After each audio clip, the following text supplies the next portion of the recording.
Sir ఇప్పుడు RSS versus BJP అన్నట్టుగా కొన్ని రోజులుగా మనం వింటున్నాం. ఇందులో ఆర్ఎస్ఎస్ వ్యూహం ఆన్ బీజేపీ ఏంటి సార్? ఎలక్షన్లు వచ్చే టైంలోనూ ఎలక్షన్ ముందు ఈ బజ్ వచ్చి ఉంటే బీజేపీకి చాలా ఇంకా పడిపోను. వాళ్ళు అప్పుడు ఎందుకులే మనం మన దగ్గర నుంచి పుట్టిన పార్టీ, మన దగ్గర నుంచి వచ్చిన వాడే ప్రైమ్ మినిస్టర్, హోమ్ మినిస్టర్ అందరు కాబట్టి వాళ్ళు కొంచెం తగ్గారు. ఎక్కడ తగ్గాలని పవన్ కళ్యాణ్ అన్నట్టు తగ్గారు వాళ్ళు. మోహన్ భగవత్ అని ఆయన పెద్ద ఆయన కదా. ఆయన ఈ మధ్యన ఏంటంటే కొంతమంది ఏమంటారంటే అది బ్రాహ్మిన్స్ పార్టీ అంటారు. ప్రతిదానికి క్యాస్ట్ ఈక్వేషన్ లేకుండా ఇండియాలో ఉండదు. అడెవడో ఒకడు అమెరికాలో ఒక అతను ఉన్నాడు, మంచి అతను. అతను ఎప్పుడు కూడా బీజేపీని అండు, పేపర్ పార్టీ అంటాడు. బోడా ఇది పేరు తెలంగాణ అతను కూడా చాలామంది తిడుతూ ఉంటారు, కానీ అతను బాగానే చెప్తాడు, చదువుకున్నాడు అతను. అందరిలోనూ ఒక ఎక్స్ట్రీమ్ యాంగిల్ ఉంటుంది. నేను ఆ యాంగిల్ని చూస్తాను ముందు. తర్వాత తిట్లు పురాణాలలో అసభ్యంగా మాట్లాడాలి లేదని తర్వాత విషయం. అలా మాట్లాడడం వల్లనే కొంత బ్యాడ్ అవుతారు వాళ్ళు. మిగతా నాకు ఉంటుంది. అన్నీ మాట్లాడి ఎప్పుడన్నా కొద్దిగా ర్యాష్గా మాట్లాడితే దాన్నే పట్టుకుంటారు కొంతమంది. కాకపోతే ఓవరాల్గా చూసేవాళ్ళు ఉంటారు. నేను ఓవరాల్గా చూస్తాను. అతను చాలా బాగా మాట్లాడతాడు. బీజేపీ అనేది ఎక్కడి నుంచి పుట్టింది, ఆర్ఎస్ఎస్ ఎక్కడి నుంచి పుట్టింది, ఆర్ఎస్ఎస్ అనే మరి డెలిబరేట్గా పేపర్ల పార్టీ అంటాడు. కాదని అనలేను, కానీ బ్రాహ్మిన్సే ఎక్కువ డామినేషన్ అక్కడ. దాన్ని ఒక డిసిప్లినరీగా వచ్చింది ఎప్పటి నుంచో, అనాదిగా 50-60 ఏళ్ళ నుంచి. సో అక్కడి నుంచి వచ్చిన ప్రోడక్ట్లు అందరూ కూడా అందరూ బ్రాహ్మిన్స్ కదే. Modi is not a brahmin. మీకు అర్థమైనప్పుడు Modi is not brahmin. So అలాగే అందరినీ గుర్రాన్ని గాడిదని ఒకేసారి కట్టేసేట్టుగా మాట్లాడకూడదు. కానీ ఆర్ఎస్ఎస్కి ఏం ఫీల్ అవుతున్నారంటే వీళ్ళు చాలా లిమిట్స్ క్రాస్ అయిపోయి ఒక డిక్టేటర్షిప్, ఎరంకసత్వ పాలన పక్కకు వెళ్ళిపోతున్నారని వాళ్ళు గమనిస్తున్నారు.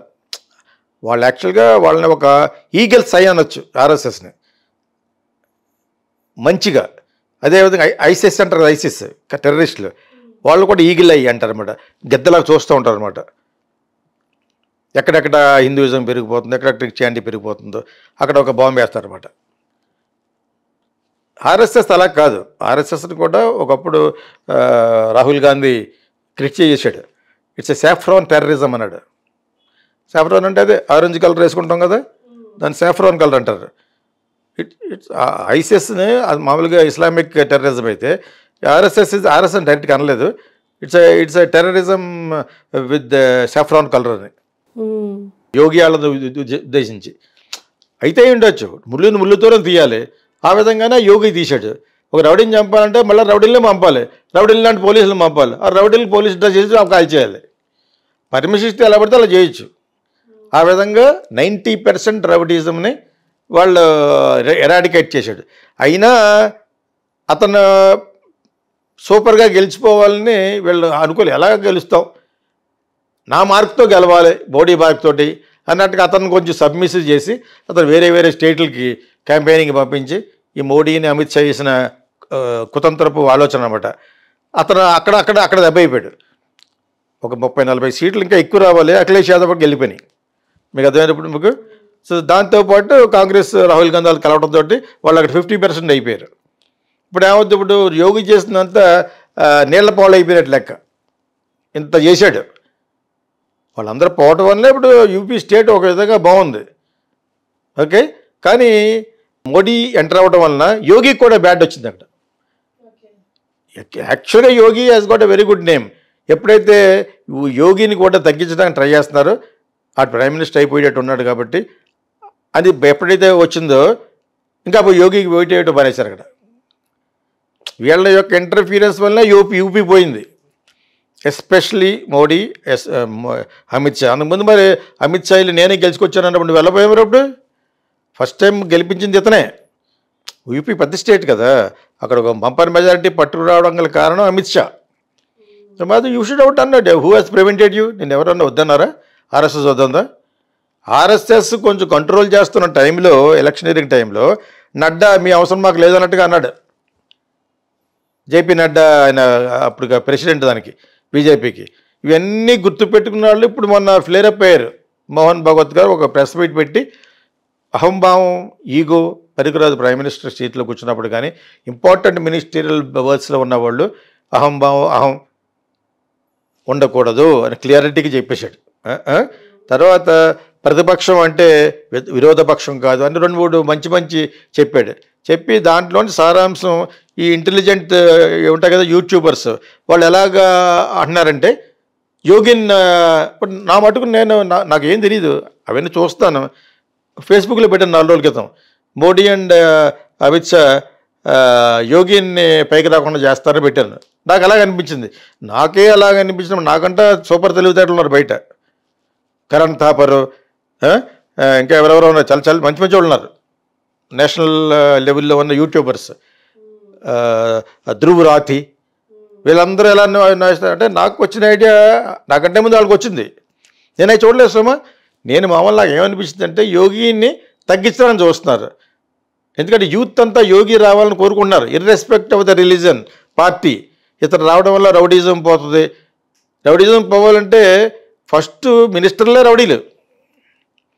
మినిస్టర్ల దగ్గర ఉన్నాయంతా డబ్బులు పట్టి రావాలి. స్విస్ బ్యాంక్లో ఉన్న డబ్బులు పట్టుకొస్తాను పట్టి రాలేదు ఎవరు మోడీ. అవన్నీ పట్టుకొస్తే అసలు మనకి గరీబీ హఠావోలాగా అసలు ప్రాబ్లమే ఉండదు. దేశం బాగుపడాలంటే, చైనా లెవెల్కి వెళ్ళాలంటే ఇటువంటి మేజర్ డెసిషన్ తీసుకుని జరగాలి. యోగిలో అంటే వాళ్ళే ఉండాలి, సీఎంలోనూ యోగిలో అంటే వాళ్ళే ఉండాలి.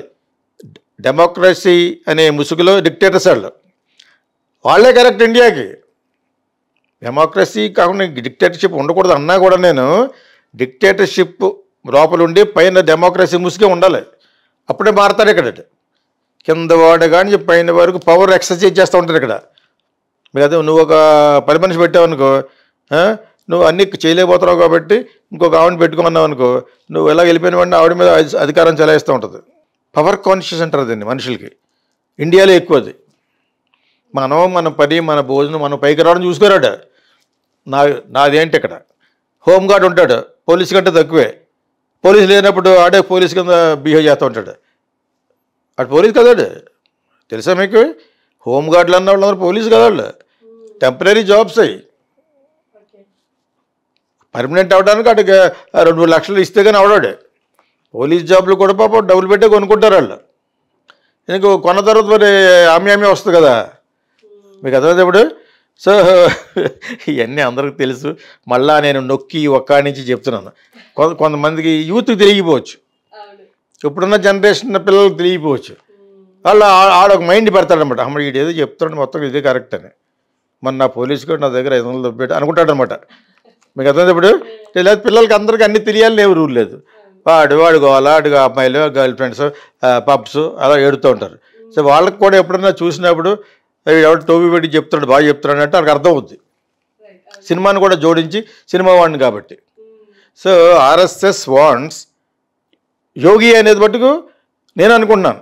వాళ్ళు యోగికి సపోర్ట్ చేస్తారేమో మాట్లేదు. ఆ పోవడానికి కారణం అతనని అనలేము. అతను ఆ స్టేట్లో కాకుండా వేరే స్టేట్లకు మీరు క్యాంపెయినింగ్ ఎందుకు పంపించారు మీరు? కర్ణాటక వెళ్ళి ఏం చేస్తాడు ఆయన?